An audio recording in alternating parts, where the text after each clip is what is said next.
तो तत्व के बारे में हम पढ़ चुके थे, आज से पढ़ेंगे हम यौगिक के बारे में। ठीक है, तो यौगिक क्या होता है? यौगिक क्या होता है? जो किसी भी जब दो तत्व को हम एक साथ मिलाते हैं, ठीक, किसी दो तत्व को हम एक निश्चित अनुपात में जब मिलाते हैं तो मिले हुए मिश्रण को हम यौगिक कहते हैं। ठीक है, यदि हम निश्चित अनुपात में मिलाएं तो उसको क्या कहते हैं? यौगिक कहते हैं। तो ये जो जब दो या दो से अधिक तत्व को हम एक निश्चित अनुपात में मिला दें, निश्चित अनुपात में मिला देंगे तो क्या बनेगा? यौगिक बनेगा। ठीक है, आगे क्या कहता है? पर जिन तत्व को मिलाकर यह बनता है, जिन तत्व को मिलाकर यह बनता है, बनने के बाद क्या होता है? उसमें जिस तत्व को मिला के बनाया गया उसका गुण नहीं पाया जाता है। जैसे कि यह उदाहरण के तौर पर ये H2O क्या है? एक यौगिक है। H2O एक यौगिक है और CO2 भी एक यौगिक है, Cl2 एक यौगिक है, H2 भी एक यौगिक है। ये कौन सा यौगिक है? सम अणु के यौगिक है। ठीक है, इसमें दोनों जो H और H दोनों जो है, H और H दो H के ही दो यौगिक में दो H तत्व मिलके एक H2 का यौगिक बनाया है। इसमें दो H का तत्व मिला है और एक H2 का यौगिक बनाया है। यहाँ पे Cl का दो तत्व मिला है और एक Cl2 का यौगिक बनाया है। यहाँ C का एक तत्व मिला है, O का दो तत्व मिला है, तब जाके CO2 का यौगिक बना है। यहाँ हाइड्रोजन के दो तत्व हैं और ऑक्सीजन के एक तत्व हैं, तब जाके ये क्या बना है? H2O का यौगिक बना है। ठीक है, तब कहता है यौगिक के सूक्ष्मतम कण को अणु कहते हैं। यौगिक के सूक्ष्मतम कण को क्या कहते हैं? अणु। और तत्व के सूक्ष्मतम कण को क्या कहते हैं? परमाणु। तत्व के सूक्ष्मतम कण को परमाणु कहते हैं, जबकि यौगिक के सूक्ष्मतम कण को अणु कहते हैं। ठीक है, अणु को तोड़ते हैं तो फिर परमाणु मिलता है। ठीक, अब कहता है यौगिक के बनने में ऊष्मा का प्रचुर मात्रा उत्सर्जित होता है। उत्सर्जित का मतलब होता है निकलना, उत्सर्जित का मतलब निकलना, अवशोषित का मतलब ग्रहण करना, अवशोषित का मतलब ग्रहण करना और उत्सर्जित का मतलब क्या होता है? निकलना।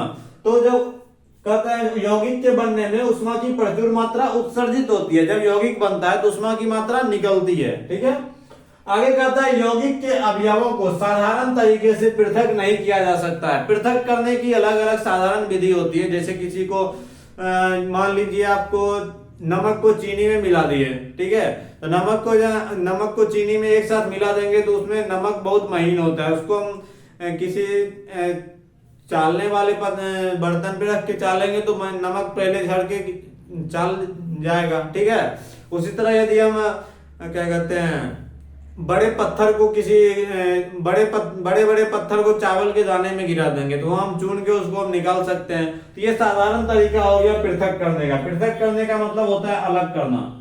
पृथक करने का मतलब क्या होता है? अलग करना। तो कहता है यौगिक के अवयव को साधारण तरीके से पृथक नहीं किया जा सकता है। अब यहीं पर देख लीजिए आप, HO2 है, HO2 एक यौगिक है। क्या H हाइड्रोजन गैस है, O भी ऑक्सीजन गैस है। क्या इसको साधारण तरीका से हम अलग कर सकते हैं? नहीं कर सकते हैं। ठीक, वहीं पर CO2 में भी C को और O को हमको अलग करना होगा, साधारण तरीका से तो हम इसको अलग नहीं कर सकते हैं। अब कहता है अवयवी पदार्थ यौगिक के भार के अनुसार निश्चित अनुपात में होता है। अवयवी पदार्थ किसको कहते हैं? जैसे ये इसमें दो दो तत्व मिले हैं, H और O, ये दोनों अवयवी पदार्थ हो गया। ठीक है, जैसे CO2 में C भी एक तत्व है, दूसरा तत्व कौन है? O2। तो इस CO2 में C और O2 दो अवयवी पदार्थ है। ठीक है, और यदि कहते HCl, कौन सा? HCl में H एक पदार्थ अवयवी पदार्थ हुआ, दूसरा Cl एक अवयवी पदार्थ हो गया। ठीक है, कहता है अवयवी पदार्थ यौगिक में भार के अनुसार निश्चित अनुपात में होते हैं। भार के अनुसार निश्चित अनुपात में होते हैं। कौन से? यौगिक के अंदर। अगला है अवयवी पदार्थ यौगिक में आवेश की तुलना में निश्चित अनुपात में होता है। आवेश की तुलना में, आवेश का मतलब क्या होता है? उस पर क्या चार्ज होता है। जैसे कि H के ऊपर कौन सा चार्ज होता है? हाइड्रोजन के ऊपर कौन सा चार्ज होता है? पॉजिटिव चार्ज होता है। ऑक्सीजन के ऊपर कौन सा चार्ज होता है? -2, दो निगेटिव चार्ज होता है। इसीलिए हम H का दो आयन लेते हैं, H2 लेते हैं। H2 लेने से क्या हो जाएगा? H का जैसे H2 करेंगे तो दो पॉजिटिव आ जाएगा और ऑक्सीजन के पास पहले से दो निगेटिव है, दोनों मिलके क्या हो जाता है? न्यूट्रल हो जाता है। तो क्या होता है? अवयवी पदार्थ जो है यौगिक के आवेश की तुलना में भी क्या होता है? निश्चित अनुपात में। मतलब उधर यदि गया है दो तो उसमें भी दो पॉजिटिव है तो उधर भी दो निगेटिव होगा ही, दूसरे तत्व पे दो निगेटिव होगा, एक में दो पॉजिटिव है, यदि एक में तो तीन निगेटिव है तो दूसरे तत्व में तीन पॉजिटिव होगा, एक में एक निगेटिव है दूसरे में एक पॉजिटिव होगा। ठीक है, तो कहता है यहाँ पर जो है चार आवेश की तुलना में भी वो निश्चित अनुपात में होता है। तो ये क्या था, यौगिक के कौन कौन से गुण होते हैं, यौगिक के अंदर कौन कौन टाइप के गुण पाए जाते हैं, ये हो गया। अब देखेंगे यौगिक कितने प्रकार के होते हैं। ठीक है, पहला होता है तत्व के यौगिक, तत्व के यौगिक। और दूसरा कौन सा होता है, दूसरा होता है जो सम अणु या फिर तत्व के यौगिक, दूसरा होता है विषम अणु के यौगिक, विषम अणु के यौगिक या फिर मिश्रण के यौगिक। ठीक है, अब उसको देखते हैं क्या क्या होता है।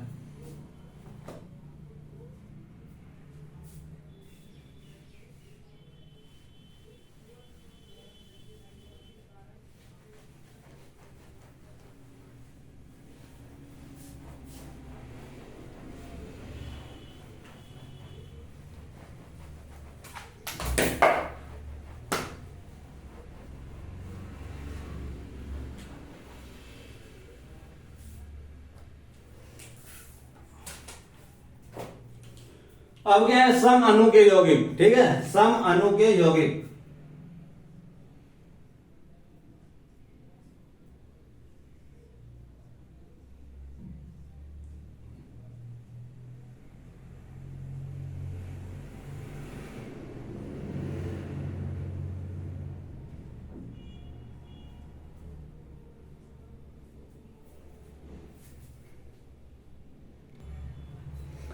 अब देखते हैं सम अणु क्या होता है या फिर तत्व के अणु क्या होते हैं। तो सम अणु या फिर तत्व अणु किसको कहते हैं, जब क्या होता है जो एक अणु के निर्माण में किसी एक ही प्रकार के दो तत्व मिले होते हैं, एक ही प्रकार के दो तत्व। ठीक है, या एक ही तत्व को दो बार मिलाया जाता है। ठीक, जैसे कि O2 है, O2 है तो O को ही दो बार हम ऐड किए हैं, O plus O equal to O2 हो गया। Cl प्लस Cl किए तो फिर क्या हो गया, Cl2 हो गया।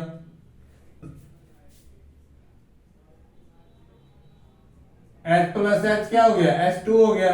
तो जब क्या कहते हैं, ऐसे अणु में जो समान प्रकार के परमाणु से मिलकर बने होते हैं, जो एक ही प्रकार के परमाणु से मिलकर बने होते हैं, उसे क्या कहते हैं, सम अणु कहते हैं या फिर तत्व के अणु कहते हैं। सम अणु या फिर तत्व के अणु, जो एक ही प्रकार के परमाणु से बने होते हैं उसे सम अणु या फिर तत्व के अणु। विषम अणु या फिर यौगिक के अणु किसे कहते हैं, जो अलग अलग प्रकार के परमाणु से मिलकर बना होता है, जो अलग अलग प्रकार के परमाणुओं से मिलकर बना होता है, उसे क्या कहते हैं, विषम अणु कहते हैं। जैसे कि क्या हो गया, H2 हो गया, H2O CO2, यहाँ पे H2 और O, H एक अलग प्रकार का अणु है, दूसरा O अलग प्रकार का अणु है। ठीक, CO2 C अलग प्रकार का अणु है और O अलग प्रकार का अणु है। ठीक, HCl H अलग प्रकार का अणु है, वही Cl अलग प्रकार का अणु है। तो यहाँ पर जब अलग अलग प्रकार के तत्व मिलके बनाते हैं यौगिक को, जब दो अलग अलग प्रकार के तत्व मिलके यौगिक बनता है तो उसको क्या कहते हैं, विषम अणु या फिर यौगिक के अणु कहते हैं। ठीक, अब कहते हैं परमाणुकता क्या होता है, एटोमिसिटी। एटोमिसिटी का मतलब होता है जब हम यौगिक को तैयार करते हैं, जब हम यौगिक को तैयार करते हैं तो उसमें अलग अलग प्रकार के तत्वों का हम यूज करते हैं। टोटल कितना तत्व यूज हुआ है, टोटल कितना तत्व यूज हुआ है, उसी को हम एटोमिसिटी कहते हैं उस यौगिक का। जैसे कि यहाँ पे HCl है। ठीक, यहाँ पे ये HCl है तो HCl में H कितना बार है, तो एक बार है। Cl कितना बार आया है, Cl का कितना है, एक है। तो H 1 प्लस 1 इसका क्या हो गया, एटोमिसिटी 2 हो गया। इसमें C देखिए 1 है और O2 क्या है, 2, तो इसका 1 प्लस 2 क्या हो गया, इसका एटोमिसिटी कितना हो गया, 3 हो गया। H2O में H 2 है और O 1 है, इसका भी एटोमिसिटी क्या हो जाएगा, 3 हो गया। तो एटोमिसिटी क्या होता है ये समझ में आ गया होगा। तो किसी यौगिक के निर्माण में प्रयुक्त होने वाले परमाणु या तत्व, किसी यौगिक के निर्माण में प्रयुक्त होने वाले परमाणु या तत्व की संख्या को परमाणुकता कहते हैं। इसमें कितने तत्व हैं, H के 2 तत्व हैं, O के कितने तत्व हैं, 1 तत्व है। तो किसी यौगिक के निर्माण में कितने परमाणु या फिर कितने तत्व यूज हो रहा है, ठीक है, उसी को हम क्या कहते हैं, परमाणुकता कहते हैं। तो परमाणुकता आपको समझ में आ गया होगा। ठीक है, अब आगे देखते हैं। कुछ तत्व हैं जो जैसे कि 1 से लेके कम से कम 20 तक, 1 से लेके 20 तक के जो तत्व हैं उसका परमाणु क्रमांक, परमाणु भार, ये आपको याद होना चाहिए। ठीक, तो पहले हम 1 से 20 तक के जो भी तत्व हैं उसके परमाणु क्रमांक, परमाणु भार लिख देते हैं, उसके बाद हम यौगिक मिश्रण के बारे में पढ़ेंगे। ठीक है,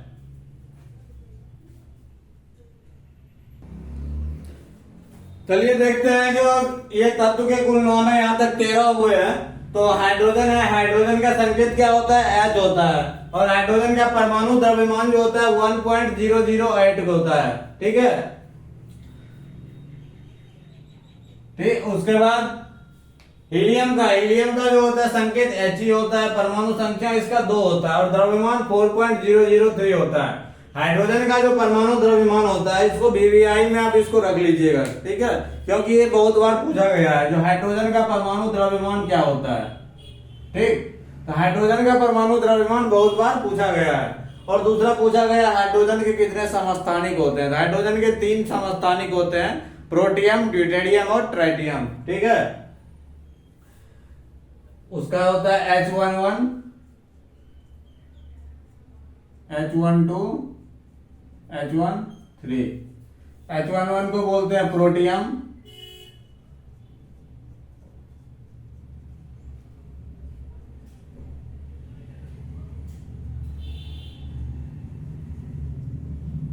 ये होता है ड्यूटेरियम, ये होता है ट्राइटियम। H13 क्या होता है? ट्राइटियम होता है। ठीक है, अब देखते हैं जो हाइड्रोजन के संकेत के H होता है, इसका परमाणु द्रव्यमान कितना होता है? 1.008 होता है। हीलियम का परमाणु संकेत He होता है, परमाणु संख्या 2 होता है, और परमाणु द्रव्यमान 4.003 होता है। लिथियम का परमाणु संकेत Li होता है, परमाणु संख्या 3 होता है, परमाणु द्रव्यमान 6.946 होता है। उसके बाद बेरिलियम होता है, बेरिलियम का संकेत Be होता है, परमाणु संख्या 4 होता है, और परमाणु द्रव्यमान 9.012। ठीक है, बोरॉन का संकेत B होता है, परमाणु संख्या 5 होता है, और परमाणु द्रव्यमान 10.811। ठीक, कार्बन का परमाणु संख्या 6, इसका परमाणु संख्या 6 हो जाता है, परमाणु द्रव्यमान 12.011। हाइड्रोजन का, उसके बाद नाइट्रोजन है, नाइट्रोजन का N, परमाणु संख्या 7, 14.007। ऑक्सीजन का O होता है। ठीक, इसको अच्छा से O कर दे, परमाणु संख्या 8 हो गया, और ये परमाणु द्रव्यमान हो गया। फ्लोरीन का F होता है, परमाणु संख्या 9 होता है, और 12.998 होता है। नियोन Ne होता है, परमाणु संख्या संकेत Ne, परमाणु संख्या 10, परमाणु द्रव्यमान 20.180। सोडियम Na, परमाणु संख्या 11, और परमाणु द्रव्यमान 22.990। और सोडियम के बाद मैग्नीशियम का Mg होता है, Mg के बाद परमाणु संख्या इसका 22 होता है, और इसका जो परमाणु द्रव्यमान कितना आता है? 24.305। एल्यूमिनियम का जो होता है परमाणु सिंबल Al होता है, परमाणु संख्या 13 होता है, परमाणु द्रव्यमान जो होता है वो 26.982 होता है। तो अभी तक में हम लोग 13 तत्वों का देख चुके हैं। आगे जो है 13 के बाद वाला आप देखते हैं। ठीक, अब आगे देखते हैं 14 नंबर पे क्या है। 14 में सिलिकॉन है, सिलिकॉन का संकेत क्या होता है? Si होता है। ठीक है, उसके बाद इसका परमाणु संख्या होता है 14, परमाणु द्रव्यमान होता है 28.086। फास्फोरस है, फास्फोरस का संकेत P होता है, परमाणु संख्या 15 होता है, परमाणु द्रव्यमान 30.914। सल्फर फिर S हो जाता है, फिर परमाणु संख्या 16, परमाणु द्रव्यमान। क्लोरीन का Cl होता है, परमाणु संख्या 17 होता है, argon Ar 18, 39.948। Potassium K 19, 39.098। Calcium का Ca 20, 40.048। कैल्शियम का होता है scandium Sc, titanium Ti, vanadium V, chromium Cr 24, 51.996। Manganese Mn 25, 54.928, और आयरन का I और 26, 55.845। ये इसका क्या परमाणु द्रव्यमान है, ये परमाणु संख्या है, और ये संकेत है इसका, और ये इसका नाम है, एक्चुअल नाम क्या होता है। ठीक है, तो अभी तक में तो टोटल हम 26 लिख दिया है, तो 4 और लिखते हैं, 30 तक हम लिख देते हैं। और 30 तक नेसेसरी होता है, इतना याद रखना सबका। नाम, सिंबल, परमाणु संख्या और परमाणु द्रव्यमान। ठीक है, तो 1 से 30 तक का। ठीक, तो आगे का 4 और लिख देते हैं।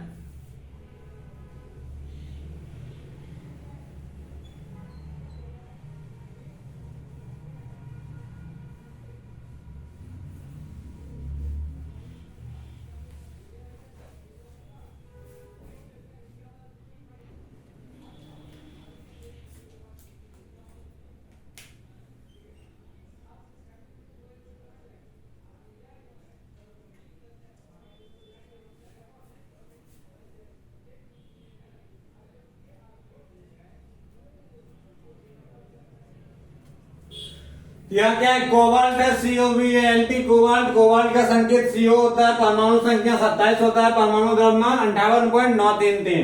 ठीक है, निकेल का Ni होता है, परमाणु संख्या 28 होता है, 58.693 होता है। कॉपर Cu 29 63.546, जिंक का Zn 30 65.39। ठीक है, तो यहाँ 30 तक का जो है, 30 तक जितना भी तत्व है सबका हमने परमाणु द्रव्यमान, परमाणु संख्या और संकेत नाम के साथ हमने लिख दिया। ठीक है, तो ये आपको नेसेसरी रूप से याद होनी चाहिए, क्योंकि जितना भी कॉम्पिटिटिव एग्जाम होते हैं सब में मैक्सिमम इतना ही दूर तक के तत्व के बारे में पूछा जाता है। ठीक, तो ये इतना तो आपको याद होना ही चाहिए।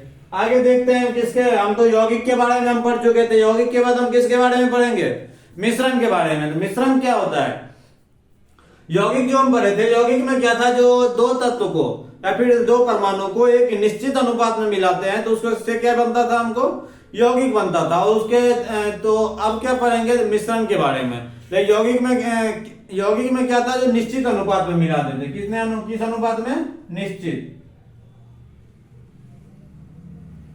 या फिर इंग्लिश में उसको कहते हैं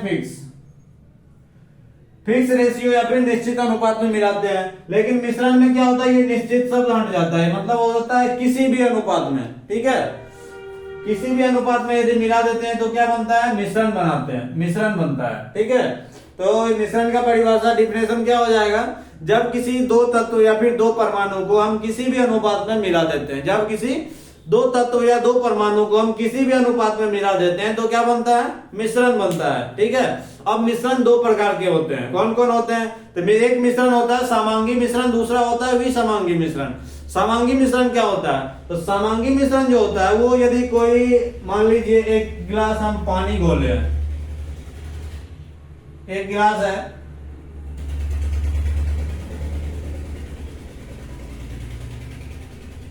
और दूसरा गिलास ये है।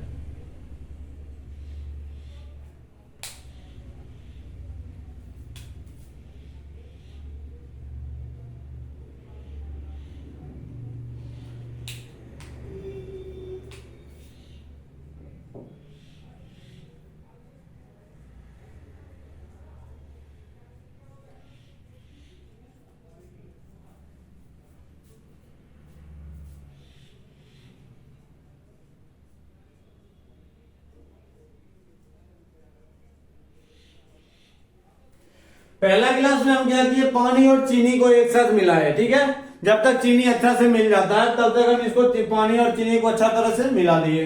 दूसरा में क्या किए, पानी और बालू को मिलाए। ठीक है, बालू जो हम अपने आसपास देखते हैं उसी को क्या कहते हैं, केमिस्ट्री की भाषा में क्वार्ट्ज भी बोला जाता है। तो क्या होता है, पहले में क्या मिला है, पानी, और इसमें बालू और पानी को मिलाए। इसका नाम रख दिया ग्लास ए और इसका नाम रख दिया ग्लास बी।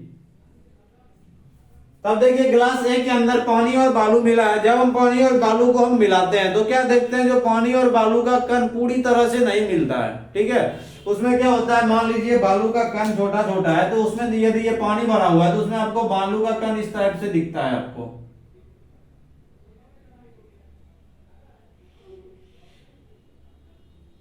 ठीक है, इस टाइप से उसका कण आपको दिखाई देगा। ठीक है, पूरी तरह से वो बालू के अंदर, पानी के अंदर नहीं मिल पाता है। तो इस टाइप का जो मिश्रण होता है इसको हम कहते हैं विसमांगी मिश्रण।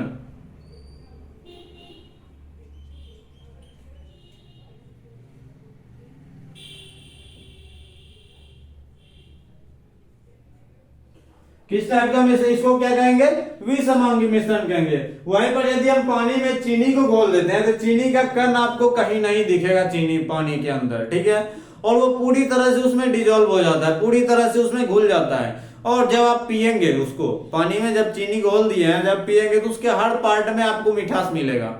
और वहीं पे यदि बालू का कण है तो बालू के कण को घोलने के बाद कुछ देर यदि हम छोड़ देंगे तो बालू का कण जाके नीचे बैठ जाता है, फिर आपको ऊपर में वो बालू का कण नहीं दिखेगा। लेकिन वहीं पे यदि चीनी घुल गया है पानी में तो आप कुछ देर के बाद भी पिएंगे तो उसमें क्या, चीनी का मिठास आपको 100% वैसा ही मिलेगा। ठीक है, तो अब क्या हो गया, ये किस टाइप का मिश्रण हुआ, समांगी मिश्रण।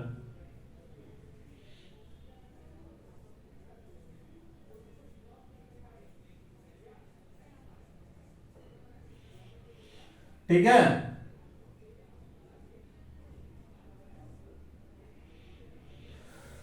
अब मिश्रण के बारे में समझ में आ गया होगा, समांगी मिश्रण किसको कहते हैं और विसमांगी मिश्रण किसको कहते हैं। मिश्रण में क्या होता है, निश्चित अनुपात में मिलाया जाता है कि नहीं मिलाया जाता है। मिश्रण में कोई भी निश्चित अनुपात में मिलाया नहीं जाता है, निश्चित अनुपात में मिलाया नहीं जाता है। समांगी मिश्रण क्या होता है, जिसमें कि पूरी अच्छी तरह से कोई भी जो भी दो तत्व को मिलाया है या फिर दो परमाणु को मिलाया है वो पूरी अच्छी तरह से डिजोल्व हो गया है। ठीक, उसके हर पार्ट में वो वैसा ही वो टेस्ट दे रहा है या फिर उसी टाइम हर पार्ट में वो मिला हुआ है। लेकिन विसमांगी मिश्रण में क्या होता है, वो पूरी तरह से अच्छा से डिजोल्व नहीं होता है। ठीक, हर पार्ट में वो अच्छे तरीका से डिजोल्व नहीं हो पाता है। ठीक, तो उसको कहेंगे विसमांगी मिश्रण। अब इसका अच्छे तरह से हम डिफिनेशन देख लेते हैं। ये आपको एग्जाम्पल के तौर पे तो ये पूरी अच्छी समझ में आ ही गया होगा। तो अब इसका हम पूरा डिफिनेशन देखते हैं। ठीक है,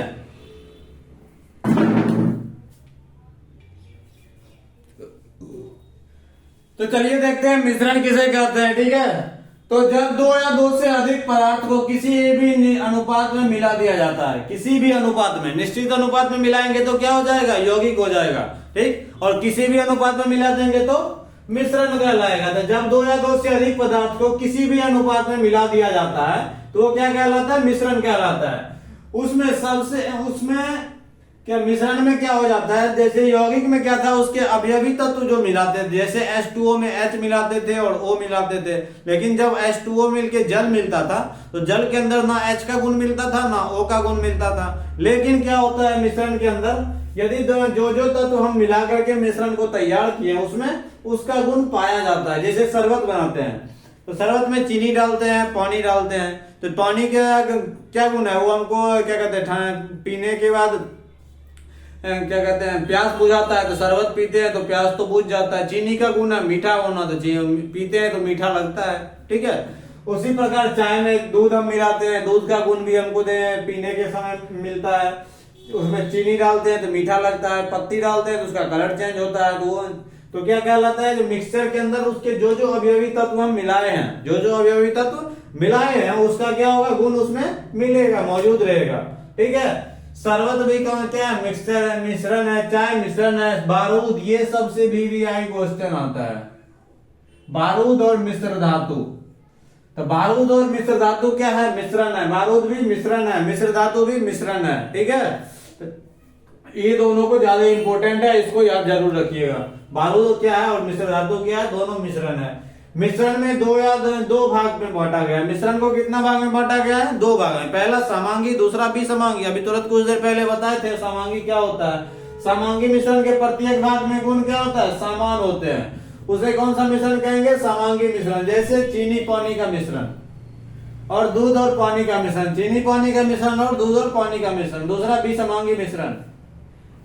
तो विसमांगी मिश्रण के प्रत्येक भाग में गुण क्या होते हैं, समान नहीं होते। विसमांगी मिश्रण के प्रत्येक भाग में गुण समान नहीं होते, उसे क्या कहते हैं, विसमांगी मिश्रण कहते हैं। ठीक, जैसे कि तेल और पानी का मिश्रण, बालू और पानी का मिश्रण, तेल पानी का मिश्रण और बालू पानी का मिश्रण। तेल और पानी को जब मिलाते हैं तो तेल पूरी तरह से पानी के अंदर नहीं मिक्स होता है, या फिर बालू पूरी तरह से पानी के अंदर मिक्स नहीं होता है। ठीक है, उसका अलग अलग पार्टिकल अलग अलग जगह पानी में मौजूद आपको देखने के लिए मिलेगा। ठीक है, तो उसमें ये क्या हो जाता है, विसमांगी मिश्रण। इसके प्रत्येक भाग में उसका गुण नहीं पाया जाएगा। तो यहाँ तक में मिश्रण और यौगिक दोनों का पार्ट पूरी तरह के तरीके से खत्म हो जाता है। ठीक है, अब बढ़ता है मिश्रण को पृथक कैसे करते हैं। पृथक करने का मतलब हुआ मिश्रण को अलग कैसे किया जाता है। ठीक है, तो इसके अगले वीडियो में हम देखेंगे मिश्रण को पृथक कैसे करते हैं। तो जो अभी यहाँ तक देख लिए हैं, इससे पहले भी हम 2 वीडियो डाल चुके हैं, केमिस्ट्री का और फिजिक्स का लगभग 18-19 वीडियो डाला जा चुका है। ठीक है, तो उसको बारी बारी से आप फिजिक्स भी देख लेंगे और केमिस्ट्री का भी वीडियो देखते रहेंगे। तो यहाँ तक में जिसको समझ में आ गया होगा तो जरूर लाइक करेंगे, और आगे जिसको जरूरी है उसको ये वीडियो सब फॉरवर्ड कर देंगे। ठीक है, धन्यवाद।